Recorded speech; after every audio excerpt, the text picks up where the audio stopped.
Hey, gang. Oh, man. What a crazy few days this has been. And I really didn't want to do my first rant of 2016 till later on. Um, but something happened this past Sunday that I read about that I just couldn't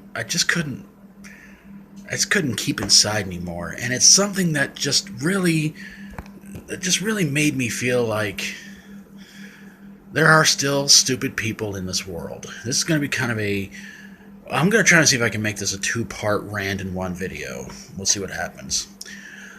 The first thing I want to talk to you guys about is people who drink way too much alcohol. We all know people like that. They do stupid, ridiculous things. They wind up hurting themselves, hurting other people.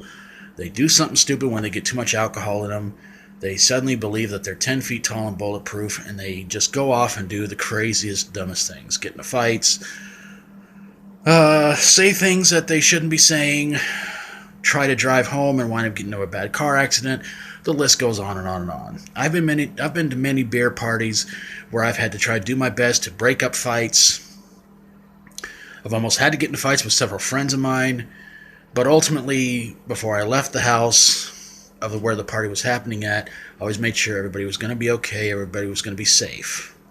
I made sure everybody was going to lay on their stomach or at least on their side, and they had something to puke in when they woke up the next day.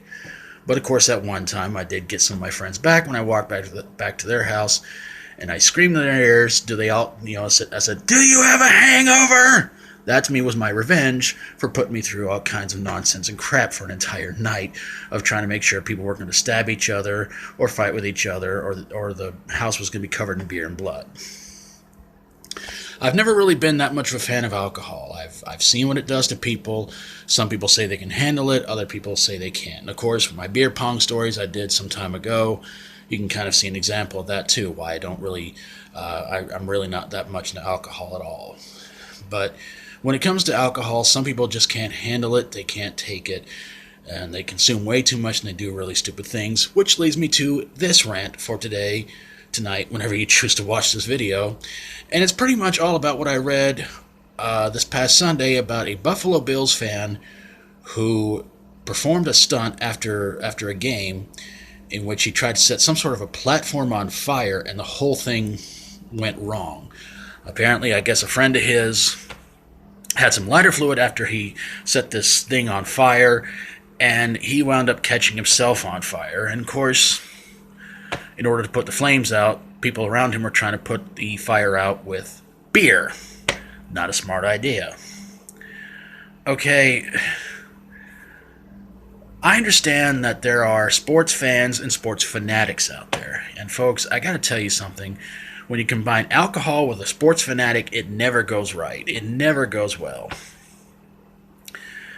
Now, I'm a fan of several different sports teams, but they all pretty much represent my home state. I'm a fan of the Chicago Bears, the Chicago Cubs, Chicago White Sox, Chicago Bulls, Chicago Blackhawks, and of course, my hometown team in Monmouth, Illinois, called the Monmouth Titans. I'm proud of all these teams, and I'm always saying that no matter what they do, I'm proud of them. Win or lose, I'm proud of them. I don't care what their record is. I will always still remain to be a true fan. But when it comes to a fanatic, those people scare me, and they scare me big time. I think they're probably the top 5 list of people who scare me the most.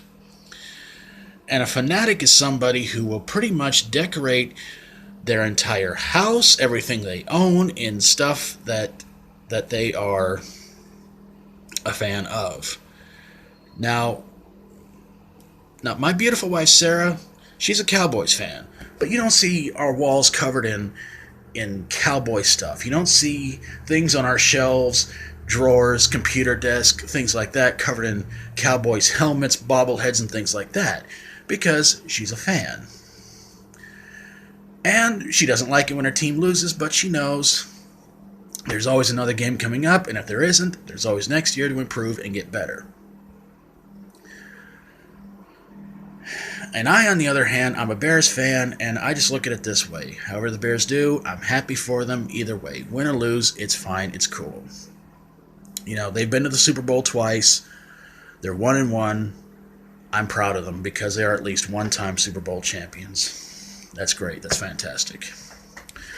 But when you get to the Fanatics, you get to these people who believe that if they sit a certain way, or if they wear a certain item of clothing every single game that their team is on, and if they don't wash it, or if they don't replace it, or something like that, they feel like in some way that's going to help that team win. But then you have these Fanatics who will, like I said, they will cover their walls. I've actually seen this happen sometimes.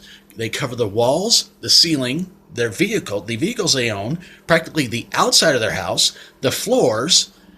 Every room you walk into, it is covered in something that represents their favorite team. And then they go to the games, football, basketball, whichever. And if their team wins, they rub it in the face of the other fans, and a fight breaks out in the whole 9 yards, and it gets stupid. Now, to say what kind of Fanatics are the worst, that's hard to say. You got football Fanatics are crazy, baseball Fanatics are crazy, soccer Fanatics are even crazy too, because it seems like that most people will try to, after a game, they'll riot. If it's a big, important game like the Super Bowl, the World Series, the NBA Finals, or anything like that, and something happens, fans will riot, fans will go nuts and crazy. But if I were to pick, in my own opinion, who I think are some of the craziest sports fanatics of all, you may not be surprised when I pick this one, but I got to go with professional wrestling fanatics, or sports entertainment, whichever way they're going to call it nowadays.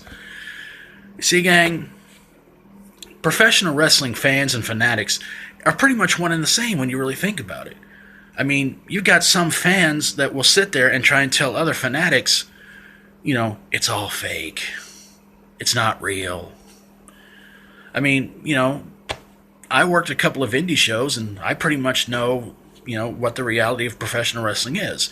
People have really gotten hurt. And I can say this in all honesty, the only thing fake about wrestling is the outcome.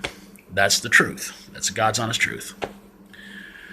But when it comes to professional wrestling fanatics, yeah, those are the ones that scare me the most. Because they take everything way, way, way too seriously. You see, whereas in football, a team rivalry is a rivalry, and it's something that's pretty much for real. But when it comes to professional wrestling, most people might say it's fake, but there's still that good-sized percentage that believe everything they see is 100% real. And they scare me. You see, people try to come up and tell me all the time, pro wrestling's fake. I say, no, it's not fake. It's predictable. That's what it's become. But when it comes to fanatics, the ones who, just like I said, they cover their walls and stuff. They live for the certain sports teams or just anything. Those are the ones you got to look out for, because they are the ones that will spend every single dollar getting more stuff to cover their walls in their certain sports team.